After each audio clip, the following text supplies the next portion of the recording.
Assalamualaikum warahmatullahi wabarakatuh. Kembali lagi di channel YouTube saya. Oke, kali ini kita akan bahas tentang analisis regresi ya.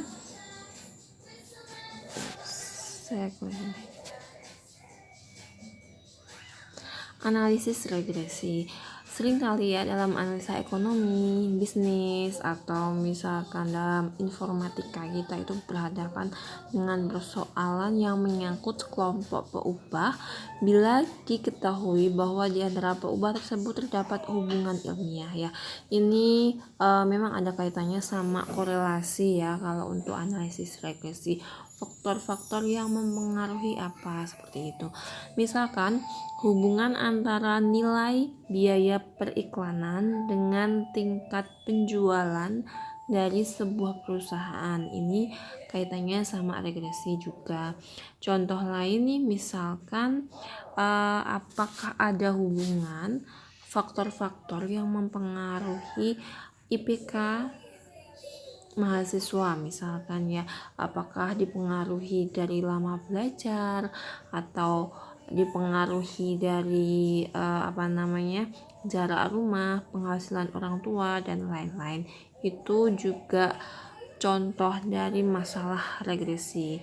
Oke, jadi analisis regresi ini digunakan dalam rangka untuk melakukan prediksi atau peramalan ya.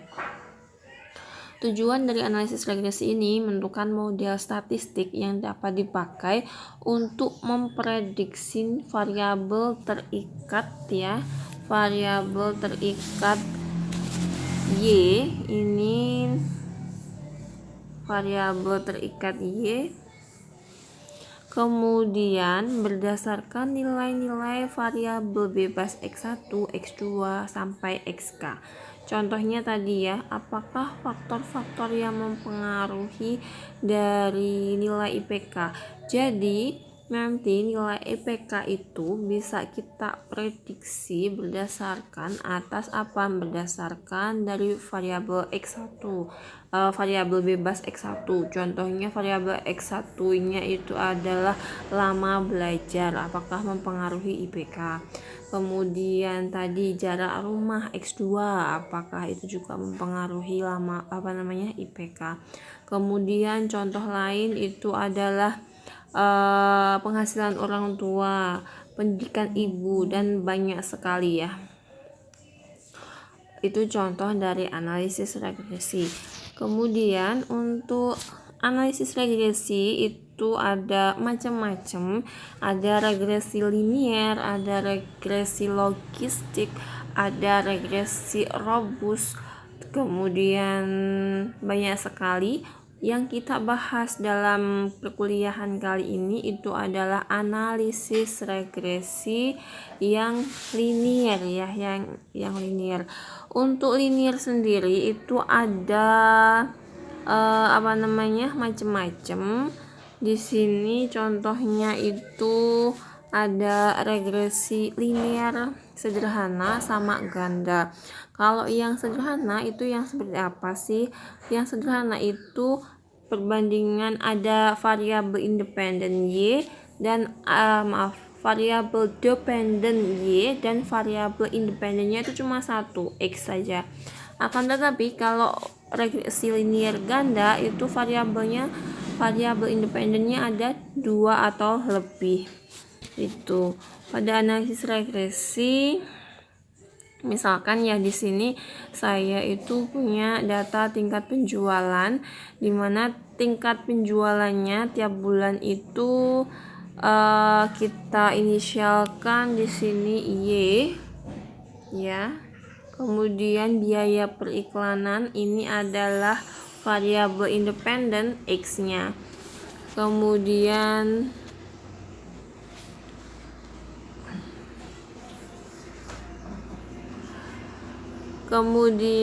ini data itu dari 10 bulan. Bulan pertama tingkat penjualannya itu 80, biaya periklanannya itu adalah 60, dan seterusnya sampai data ke-10 ya. Dari data di dalam tabel ini kita bisa buat scatter plot ya. scatter plot seperti ini. Ketika datanya yang pertama itu adalah 80, berarti y-nya 80, berarti dia x-nya berada di 60 sekitar ini ya. Scatter plotnya seperti ini. Kemudian setelah itu kita bisa belajar tentang persamaan regresi linear sederhana ya. Untuk modelnya itu kan tadi ada variabel dependennya y dan variabel independennya 1, yaitu adalah x. Untuk persamaan regresinya itu rumusnya seperti ini ya. Rumusnya seperti ini.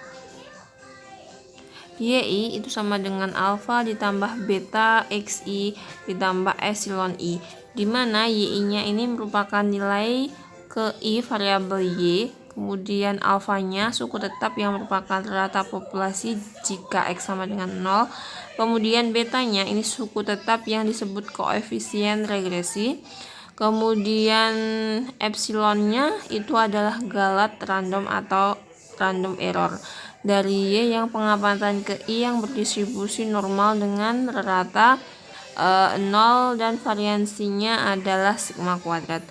Kemudian koefisien regresi ini merupakan efek variabel bebas kepada variabel terikat. Artinya setiap perubahan satu unit variabel bebas diharapkan akan terjadi perubahan beta unit pada variabel terkait. Ini ya yang hal penting interpretasinya. Setiap perubahan satu unit pada variabel bebas diharapkan akan terjadi perubahan beta unit pada variabel terikat. Ini lebih jelasnya memang ke contoh kasusnya. Ini contoh kasusnya seperti apa? Untuk penghitungannya tadi kan garis regresinya itu bisa, kalau tadi kan modelnya ya, sekarang kalau persamaan garis regresi itu y topi sama dengan a plus bx, dimana y topi ini merupakan nilai prediktif yang jika kita ketahui nilai x nya kita bisa menghitung nilai y nya ya. Kemudian untuk errornya di sini diperoleh dari apa? Dari error i itu sama dengan y dikurangi y topi. Jadi y aslinya itu dikurangi y topinya, prediksinya. Kemudian di sini tadi kan untuk rumus regresi kan ini ya, dari persamaan garis regresi. Nah, nilai A-nya dari mana, B-nya dari mana? Kalian bisa hitung dulu dari rumus ini ya. Menghitung nilai A-nya nanti ketemu berapa, B-nya ketemu berapa, nanti kalian baru dapat nilai garis regresi. Setelah itu baru kalian bisa gunakan untuk memprediksi. Kemudian untuk persamaan regresinya berarti seperti ini. Seperti ini ya. Ini tinggal tadi A-nya diganti dengan rumusan yang sini, B-nya ganti rumusan yang sini. Oke. Contohnya nih, sekarang kita ke contoh. Contohnya, carilah persamaan regresi Y pada X pada tabel 11.1. 11.1 tadi yang mana? Yang ini ya. Yang tingkat penjualan sampai biaya periklanan. Oke, kita akan menghitung yang dibutuhkan tadi apa sih? Tadi yang dibutuhkan itu adalah A sama dengan jumlahan Y kali jumlahan X kuadrat dibagi N jumlahan X.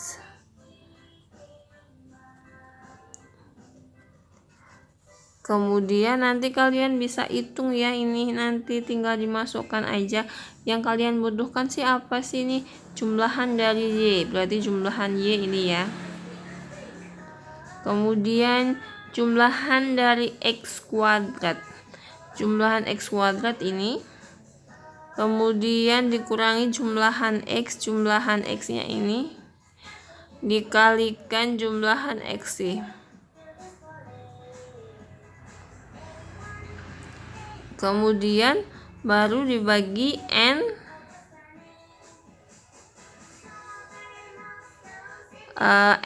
kalikan jumlahan X kuadrat X kuadratnya yang mana 33000 ini ya. Kemudian dikurangi jumlahan X dikuadratkan. Jumlahan X dikuadratkan yang ini ya. Kemudian nanti hasilnya itu adalah 32,71. Kalian bisa cek sendiri ya.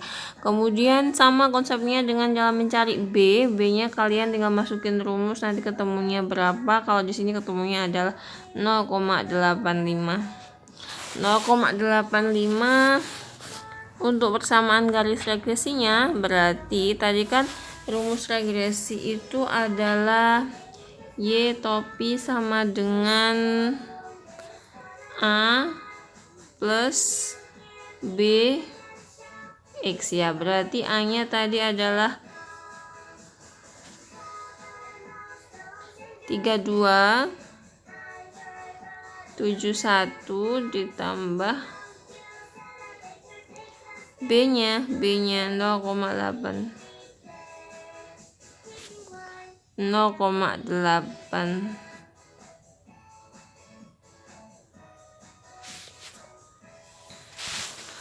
Kemudian oleh karena itu ini kurang X ya, seperti ini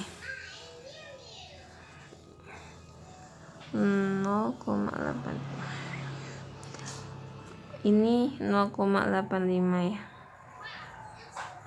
Oke, setelah itu bagaimana? Setelah itu berarti persamaan regresinya itu adalah Y topi sama dengan 32,71 plus 0,85. Berarti koefisien garis sebesar 0,85 menunjukkan bahwa setiap kenaikan X sebanyak satu satuan akan memprediksi satu rata-rata Y akan naik sebesar 0,8 satuan. Jadi jika biaya periklanan naik sebesar 1 poin akan mengakibatkan kenaikan prediksi tingkat penjualan sebesar 0,85. Kemudian tadi kan untuk fungsi analisis regresi itu untuk memprediksi ya. Nah, kita tadi udah punya persamaan regresi. Cara memprediksinya bagaimana? Misalkan nih kita ada persamaan tadi Y topi sama dengan 32 plus 71 plus 0,85 ya tadi. Kemudian bagaimana kita cara memprediksi? Misalkan nih saya mau memprediksi ketika biaya iklannya itu 55.000, berarti dia penghasilannya akan berapa? Seperti itu.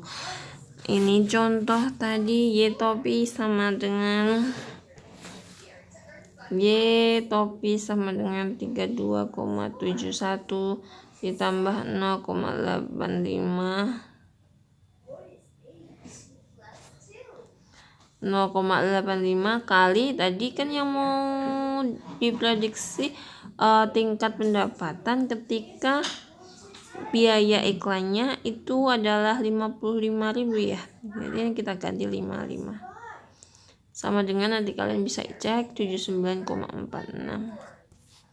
seperti itu ya. Kemudian kita akan bahas juga koefisien korelasi. Koefisien korelasi itu apa sih? Korelasi adalah hubungan antara dua variabel. Kalau yang kaitannya ini itu ada variabel X dan variabel Y ya. Rumusnya korelasi apa? Ini R itu sama dengan N kalikan jumlahan X Y dikurangi jumlahan X kali jumlahan Y dibagi akar dari NX kuadrat dikurangi NX dikuadratkan dikalikan N kalikan jumlahan Y kuadrat dikurangi jumlahan Y dikuadratkan. Contohnya apa? Tadi kan kita sudah punya data nih, di data sebelumnya jumlahan X-Y berapa, jumlahan X berapa, jumlahan Y berapa, tinggal dimasukkan saja ya. Nanti ketemunya R-nya itu adalah 0,84 untuk koefisien korelasi contoh pada kasus kita. Oke, selanjutnya nih kita akan bahas tentang koefisien determinasi. Koefisien determinasi ini simbolnya adalah R kuadrat, merupakan kuadrat dari koefisien korelasi yang digunakan untuk menganalisis variabel yang diduga atau diramal Y dipengaruhi oleh variabel atau beberapa variabel independen ya, mempengaruhi variabel bebas, tak bebas atau dependen. Jadi di sini R kuadratnya itu adalah 0,84 dikuadratkan sama dengan 0,71. Jadi pengerjaannya itu berurutan ya. Jadi jawaban yang pertama kita gunakan sebagai dasar yang kedua, jawaban kedua kita dasar sebagai jawaban yang ketiga, dan seterusnya seperti itu. Kemudian untuk kesalahan standar estimasi, untuk mengetahui ketetapan persamaan estimasi yang digunakan dengan mengukur kecil besarnya standar estimasi, semakin kecil nilai estimasi maka semakin tinggi ketepatannya. Begitu pula sebaliknya, sedemikian sehingga nilai kesalahan standar estimasi dapat semakin rendah ya. Untuk rumus dari kesalahan standar estimasi itu SE sama dengan akar dari jumlahan Y kuadrat dikurangi AB dikalikan jumlah SE itu sama dengan akar dari jumlahan Y kuadrat dikurangi A kalikan jumlahan Y dikurangi B kalikan jumlahan XY dibagi N per 2. Oke, tadi kita punya rumus regresi Y topi sama dengan 32,71 plus 0,85 Y ya. Contohnya SE itu seperti ini. Kemudian nanti ketemu 13 dibagi 2. Dibagi 13,02 diakarkan. Ketemunya adalah 3,61. Oke, selanjutnya kita akan bahas kesalahan standar koefisien regresi. Jadi, kalau kesalahan standar koefisien regresi itu B disajikan dengan SB-nya yang di pertemuan sebelumnya ya. Kemudian dipahami dulu itu SB sama dengan akar dari SE kuadrat dibagi EX kuadrat dikurangi EX dikuadratkan dibagi N. Kemudian dari persamaan tadi kita juga bisa peroleh nilainya adalah 0,016. Oke. Untuk selanjutnya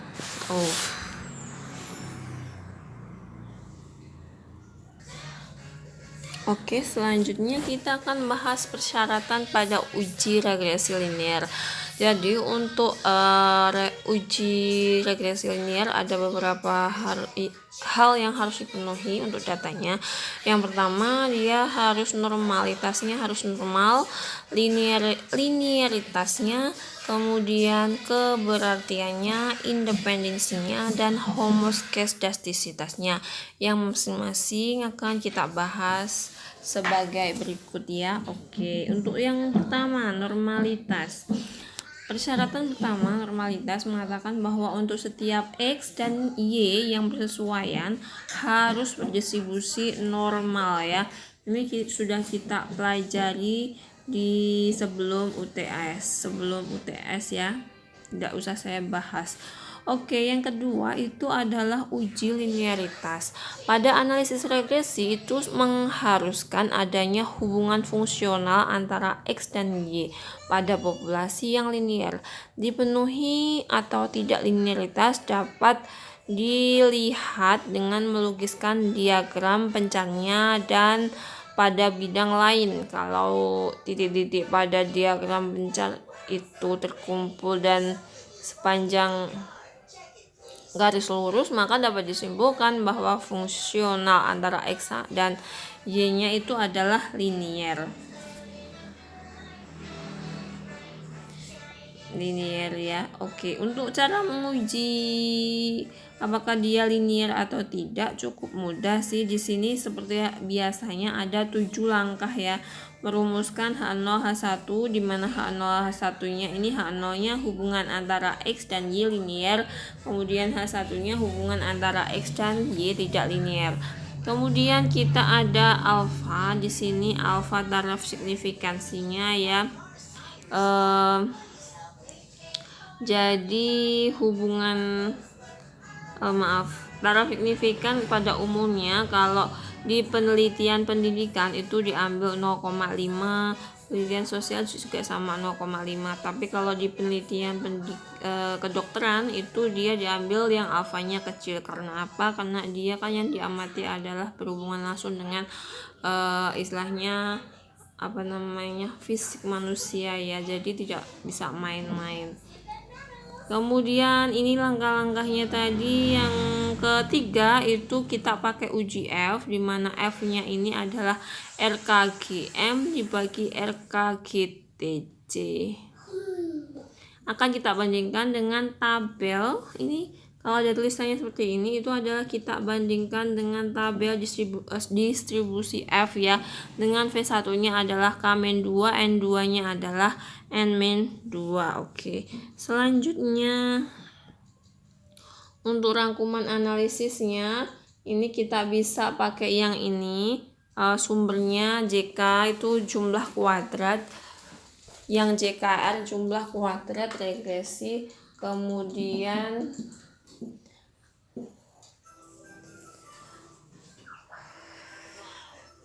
JKTC itu tunai cocok, JKGM jumlah kuadrat galet murni, kemudian nanti kalau dijumlahkan dia jadi JKT jumlah kuadrat total. Ini DB itu derajat kebebasan, regresinya ini 1, kemudian tunai cocok K-2, kemudian galet murni N-K, total N-1. K-nya ini adalah banyaknya variabelnya, kemudian N-nya di sini adalah banyak sampel. Terus dari sini kan nanti kalian cara menghitung RK, di sini adalah RKR ini hasil dari JKR dibagi dengan 1, kemudian RKTC ini diperoleh dari JKTC dibagi K-2, RKGM di sini diperoleh dari JKGM dibagi N-K, dan seterusnya. Kemudian baru F observasi ini RKTC yang di sini dibagi dengan RKGM yang bawah. Kemudian langsung kita contoh kasus saja ya, biar lebih mudah. Untuk contoh kasusnya masih sama dengan yang sebelumnya tadi. Ini apakah ada hubungan linear atau tidak ya? Ini H0 H1-nya hubungan antara X dan Y itu linear, kemudian H1-nya ini hubungan antara X dan Y tidak linear. Alfanya diambil 5%. Statistik uji kita pakai uji F dengan perbandingan tabel F K-2 N-K. Kemudian untuk komputusan kalian bisa hitung di sini ya. Ini kalian bisa hitung. Kalian bisa hitung dari rumus ini. Ini kan ada rumus JKGM berapa, JKG apa, kemudian JKGTC apa, dari sini ya. Untuk TI dibagi NI itu maksudnya apa? Ini konsepnya sama dengan ANAFA kemarin ya.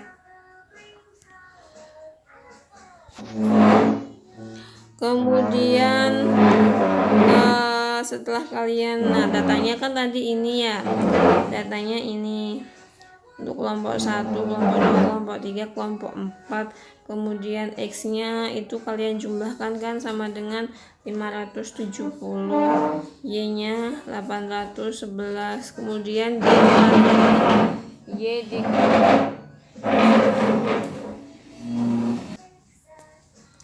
Kemudian Y kuadrat ini jumlahnya adalah 66293, ini dari jumlahan dari sini semuanya ya. Kemudian N itu banyaknya sampel 1 tambah 3 tambah 3 tambah 3, ini hasilnya ini. T-nya itu masing-masing ya. T-nya ini dari Y-nya ya. Dari sini. Nah, untuk T yang sini 69 dari sini. Kemudian yang sini 227 ini dapatnya dari jumlahan ini. Jumlahan yang sini. Kemudian kalau yang 254 ini dari jumlahan yang sini ya. Kemudian 261 ini dapatnya dari sini. Oke, kemudian T kuadrat dibagi N tinggal dikuadratkan, 69 dikuadratkan dibagi 1, seterusnya ya. Jumlahan Y kuadrat ini sama sih.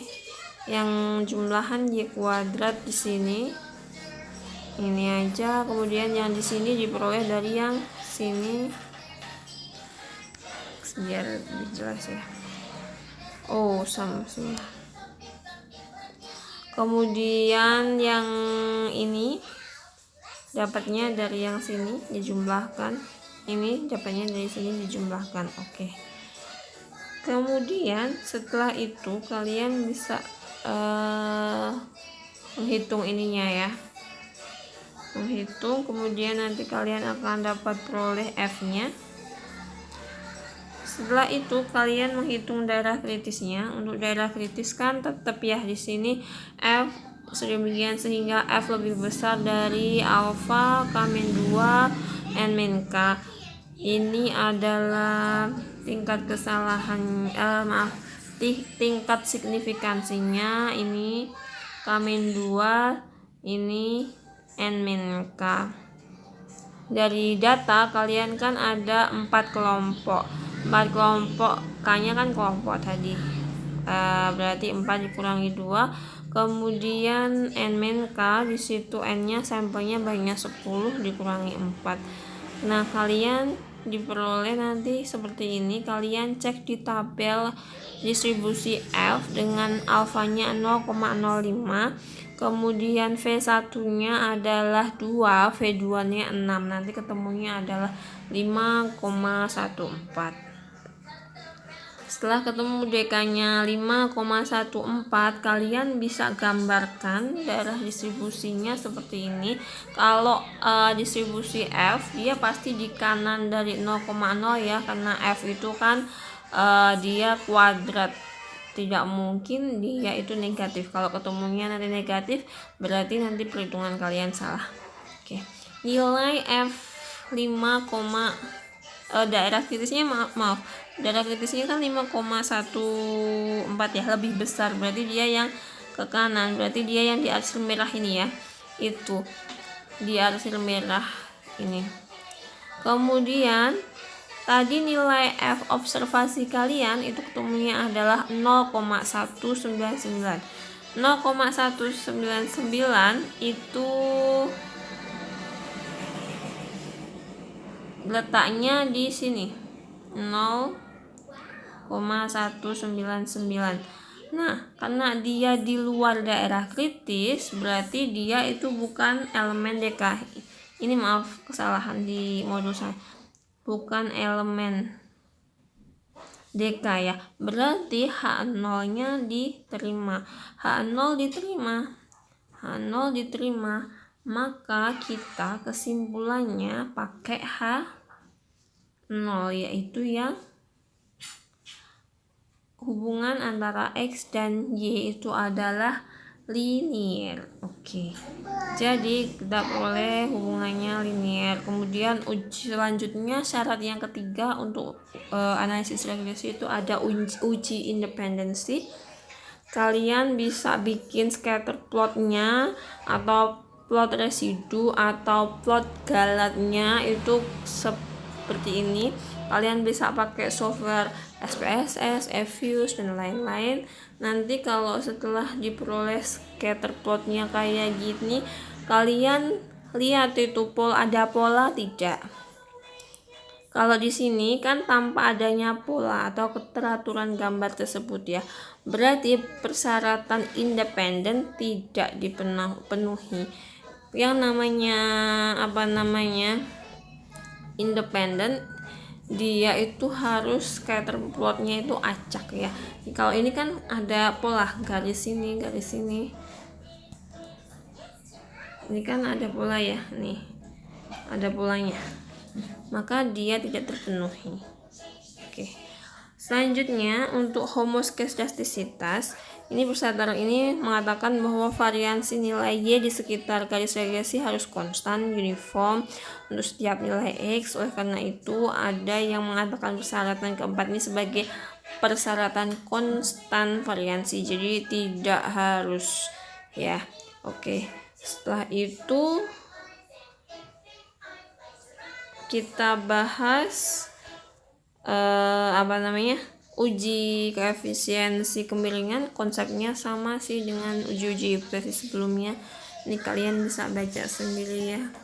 Oke, mungkin dari analisis regresi hanya itu yang bisa saya sampaikan. Kalau ada pertanyaan nanti kita akan bahas di forum diskusi ya. Terima kasih. Wassalamualaikum warahmatullahi wabarakatuh.